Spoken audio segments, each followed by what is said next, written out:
Ease student academy में खुश आमदीद। आज का जो हमारा सेशन है वो माइक्रो इकोनॉमिक्स को लेकर है। आज हम माइक्रो इकोनॉमिक्स में बात करने जा रहे हैं। दो तरह की डिमांड होती है, क्लासिकल डिमांड होती है और एक मॉडर्न डिमांड होती है। मॉडर्न डिमांड और क्लासिकल डिमांड में बेसिकली डिफरेंस क्या होता है, इसको समझना बहुत अहम है।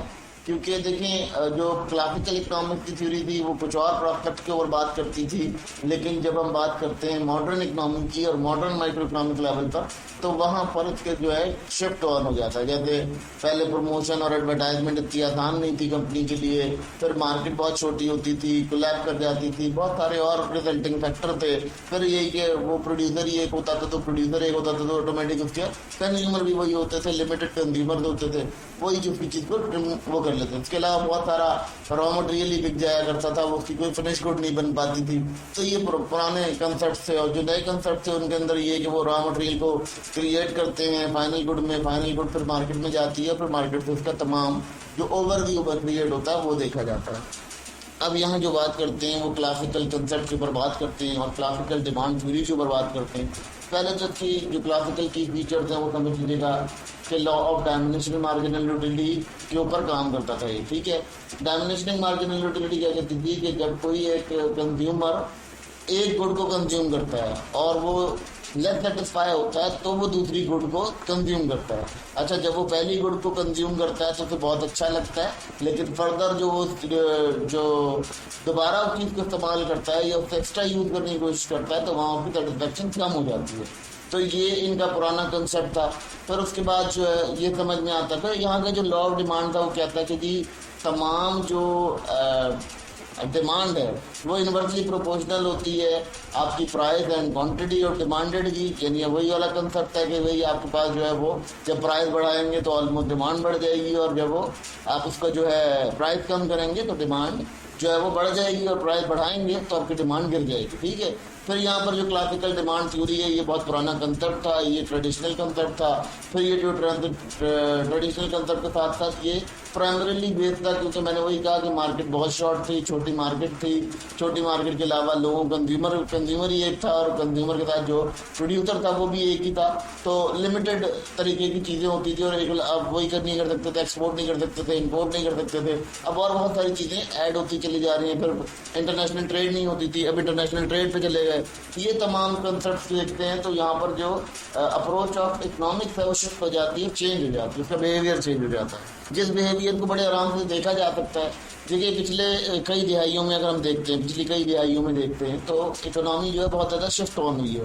हमने क्या किया, हमने डिमांड उसके ऊपर चले गए हैं, ऑर्डिनरी डिमांड के ऊपर चले गए हैं। हमने जो है वो अपना जो हमारे डोमेस्टिक गुड्स थी हम उसको यूज़ करने लग गए हैं। डोमेस्टिक यूज के साथ हम जो है वो कुछ ऐसे मटेरियल बाहर से लेने लगे हैं जिनको हम फिनिश गुड बना सकें अपने मुल्क के अंदर, ठीक है। इस तरह की बहुत सारी चीज़ें जो है वो हम कंज्यूम कर पाते हैं और बहुत सारी चीज़ें ले पाते हैं। तो इससे भी डिमांड फ्लक्चुएट करती है, क्योंकि इंटरनेशनल मार्केट आ गई। इंटरनेशनल मार्केट का भी आपकी इकोनॉमी में इन्फ्लुएंस होता है। तो ये तमाम चीज़ें उस ज़माने में नहीं होती थी, क्योंकि इतनी रिसोर्सेज नहीं थी, ट्रांसपोर्टेशन नहीं थी, इतना कोई रिजल्ट नहीं पाया जाता था, जिसकी वजह से बहुत ज़्यादा प्रॉब्लम देखे जाते थे। क्वान्टिटी ऑफ डिमांडेड इसलिए बहुत ज़्यादा कम देखी गई है। अब बात करते हैं कि इसके अंदर क्या लिमिटेशन आई, क्या कंडीशन थी। पहले तो बात करते हैं कि डिटर्मिनेंट करते थे, डिटरमाइन कैसे करते थे। सबसे पहले हम क्या करते थे, हमारा जो प्राइस ऑफ प्रोडक्ट था वो पहला ही हमारा मेन काम होता था। उसी से हम अंदाज़ा लगाते थे कि जो प्राइस है उससे आपकी डिमांड कितनी हो। फिर उसके बाद दूसरी चीज़ क्या होती थी, कंज्यूमर इनकम होती थी कि कंज्यूमर कितना कमा रहा है, कंज्यूमर के पास कितनी कमाई जा रही है। अब जो लोग ये कहते हैं एआई आ रहा है, एआई आपकी जो है जॉब खा जाएगा या जॉब के ऊपर असर डालेगा, तो आप यही बात समझ लीजिएगा इस थ्योरी के अकॉर्डिंग कि एआई किस तरह से आपके ऊपर डिपेंडेंट होगा। जब आप इतने ओल्ड कंसेप्ट के ऊपर समझते हैं कि इकोनॉमी जो कंज्यूमर है वो क्या है, वो कंज्यूमर वही इम्प्लॉई तो है जो कंज्यूम कर रहा है इकोनॉमी के अंदर। फिर वही बात है, कंज्यूमर की इनकम नहीं होगी तो फिर वो कंज्यूम नहीं करेगा, तो ऑलमोस्ट आपका जो आइडिया है वो फ्लॉप हो जाएगा। फिर बात करते हैं जी प्राइस ऑफ रिलेटेड गुड्स जैसे कि सब्स्टिट्यूट गुड्स आपकी मार्केट में आ जाती थी, उससे भी आपकी जो डिमांड थी उसको एनालाइज किया जा सकता था। ये पुराने कंसेप्ट थे, ओल्ड कंसेप्ट थे, ठीक है।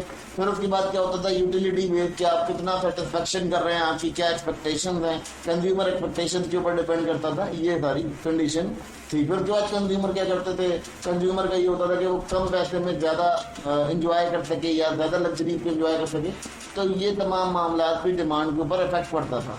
अब अगर हम बात करते हैं तो अब यहाँ जो कर्व था वो कर्व की तरह शिफ्ट होता था कि जब हम डायमेंशनल मार्जिनल यूटिलिटी के कंसेप्ट को देखते थे, यानी कि उसने गुड्स कितनी कंज्यूम किए हैं कंज्यूमर ने, तो उस कंसेप्ट को देखते हुए ये डाउनवर्ड स्लोपिंग पे जाता था। तो ये भी एक पुराना कंसेप्ट था और उसको देखा गया।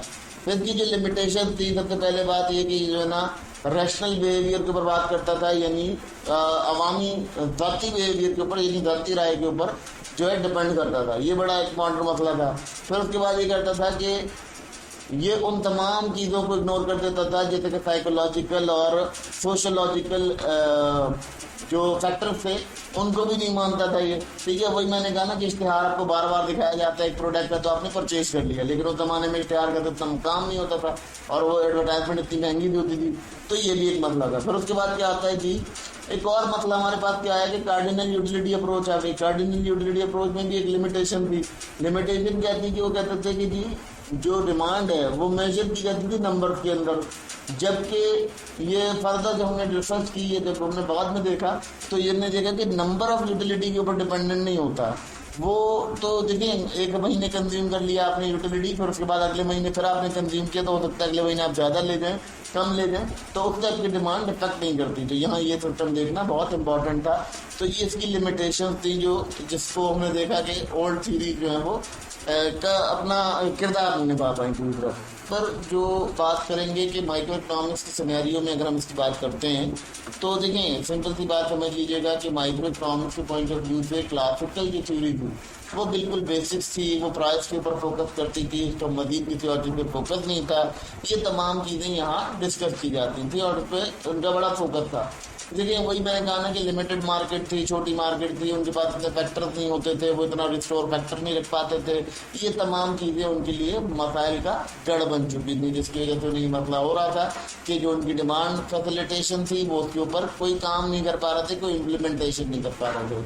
तो ये उनके लिए एक बहुत बड़ा कहती कि मसला बन गया था। फिर अगर हम बात करते हैं मॉडर्न इकोनॉमिक थ्योरी की, तो मॉडर्न इकोनॉमिक थ्योरी के अंदर बहुत सारे मॉडर्न एडवांस लेवल आ गए, जैसे कि आपने एडवर्टाइजिंग देख ली, एडवर्टाइजिंग के अलावा बहुत सारे पोजीशनिंग देख ली, बहुत सारी प्राइसिंग देखी, कंपनी ने अपनी मार्केट एंड गुड प्रोडक्ट को देखा।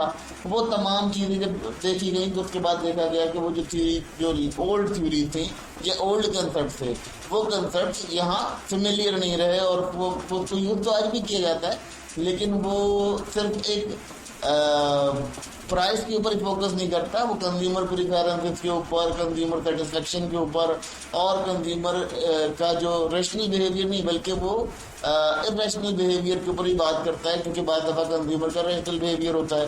जैसे वही ना कि क्वांटिटी ऑफ गुड्स, आप क्वांटिटी ऑफ गुड्स से डिमांड लगा रहे हैं, ठीक है, तो एक महीने तो उसने 4 पैकेट इस्तेमाल किए किसी चीज़ के और वेरी नेक्स्ट मंथ उसने 3 पैकेट इस्तेमाल किए, तो वो आपकी डिमांड तो नहीं कराएंगे। हो सकता है अगर कोई 3 इस्तेमाल कर रहा है तो अगला कोई कंज्यूमर जो है वो 8 इस्तेमाल कर रहा है, तो वहाँ भी आपकी डिमांड बढ़ेगी और कम होगी। इस तरह से जो है वो ये कंसेप्ट जो है चेंज होते चले जा रहे हैं। स्टिल ये इन रिसर्च है, ये ऐसा नहीं है कि स्टिल पॉज हो गए यहाँ पर, ये पॉज नहीं हुए, ये स्टिल रिसर्च में है और डिमांड और डिफरेंट चीज़ों को ऐड किया जा रहा है, जैसे साइकोलॉजिकल फैक्टर्स हो गए, डिफरेंट किस्म के सोशोलॉजिकल फैक्टर्स हो गए, फिर ऐसी कुछ प्रोडक्ट्स हो गई जो नीड बन गई आपकी, वो पहले नीड नहीं थी, वो पहले कॉम्प्लीमेंट होती थी, अब वो नीड्स आप में चली गई।